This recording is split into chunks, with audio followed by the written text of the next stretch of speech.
waxbarashada qaranka iyo tababarka xirfadeed ee Mustafa Maxamed Maxamuud ayaa waxa guddoomiyay munaasabad lagu dhaqaajiyay aqoon kororsi tababar oo ku saabsan kaabayaasha istiraatiijiyadda ee horumarinta waxbarashada kaasoo ka qabsoomay guriga ummadda. Munaasabadda furitaanka aqoon kororsiga si tababarka ahaa ayaa waxa uu joogay xogayaha fulinta ee guddiga qaran ee UNESCO mudane Maxamed Muuse Yaaba iyo mas'uuliyiinta laamaha kala duwan ee wasaaraddaasi waxbarashada qaranka iyo tababarka xirfadaha. munaasabadda furitaanka aqoon kororsigaas lagu soo martaaday xogayaha hay'adda UNESCO ee dowladda Senegal. Aqoon kororsigan ayaa waxaa loo talagalay in si gaar ah loogu wadaago dhammaan agabka loogu talagalay inay ka jawaabaan horumarinta waxbarashada iyadoo hadafku yahay in ardayda loo fudaydiyo waxbarasho tayo leh oo loo adeegsanayo kaabayaasha kala duwan ee xagga waxbarashada si la isku dhaafin lahaa aqoonta waxbarasho ee dhammaan wadamada qaaradda Afrika iyo sidoo kale wadamada xubinta ka ah ururka UNESCO. kulankan ayaa waxaa lagu soo bandhigay dood wadaag cilmiyeysan ku saabsan hanaanka loo maray dardargelinta agabyada kala duwan waxbarashada xoojin tayada waxbarashada.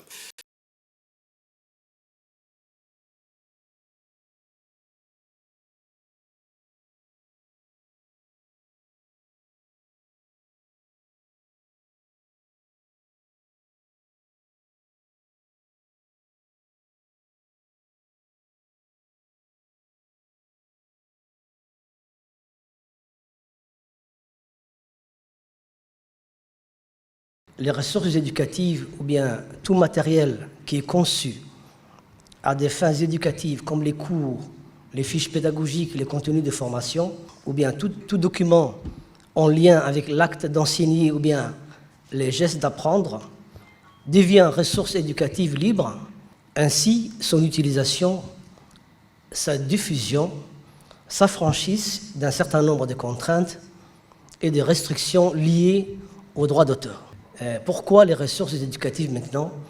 Je précise que le ministère de l'Éducation nationale et de la formation professionnelle a déjà amorcé la réflexion en 2017. Cet atelier qui va durer pendant 3 jours a de la matière sur laquelle s'appuyer pour des échanges fructueux et constructifs.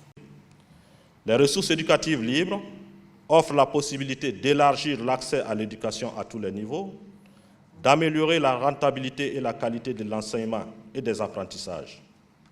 Elles fournissent au gouvernement une opportunité stratégique d'encourager l'inclusion et la démocratisation de la connaissance en élargissant l'accès, d'augmenter la qualité et l'efficience des systèmes éducatifs et de promouvoir les innovations. L'atelier auquel nous participerons sur ces 3 jours a pour objectif principal l'appui du ministère de l'Éducation nationale à élaborer sa stratégie de production, d'accès et d'utilisation des ressources éducatives libres. C'est le lieu de remercier, une fois de plus, Son Excellence, Monsieur le ministre de l'Éducation nationale, pour les efforts déjà consentis dans la structuration de son département en confiant au CRIPEN des missions claires dans la production et la diffusion des ressources éducatives, dont les ressources éducatives libres.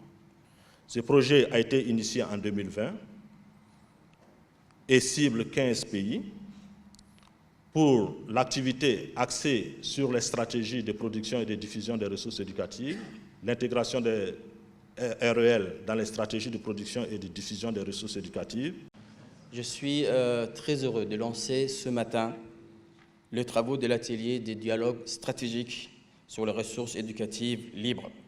Le ministère de l'Éducation nationale et de la formation professionnelle saisit cette opportunité pour améliorer davantage l'accès à ce type de ressources, améliorer la qualité des ressources en favorisant bien sûr le partage, la diffusion pour mettre à disposition des enseignants et des professionnels de l'éducation des supports riches et diversifiés. Cette volonté de mettre le focus et l'accent sur la qualité des enseignements-apprentissages a été une fois de plus confirmée dans notre schéma directeur 2021-2035 et dans le plan d'action 2021-2025. Or, le développement des ressources éducatives libres, leur amélioration constante, leur partage et la mutualisation de ces données sont aussi un levier stratégique qui permet l'inclusion et la démocratisation du savoir. Un élève, un manuel par discipline est largement dépassé dans notre pays. C'est donc grâce à la volonté politique et grâce à des efforts considérables qui ont été donc fournis tant sur le plan financier, sur le plan technique et pédagogique. Les CRIPEN et l'inspection générale ont joué un rôle central dans l'autonomisation éditoriale de notre système éducatif. Donc, c'est une fierté de dire aujourd'hui, du préscolaire à la classe de terminale, nos élèves utilisent des outils et des supports variés, contextualisés et de qualité, illustrant bien sûr des programmes nationaux, conçus par des experts nationaux, répondant aux aspirations de notre peuple et à ses spécificités socio-culturelles, et ouvrant ainsi aussi, bien sûr, nos élèves au monde et à l'interculturalité. Depuis quelques années, nous avons amorcé aussi une phase de digitalisation des contenus pédagogiques disponibles et qui renforce quelque part nos supports et les rend plus interactifs, bien sûr, plus riches, plus adaptés aux besoins et habitudes de l'élève d'aujourd'hui.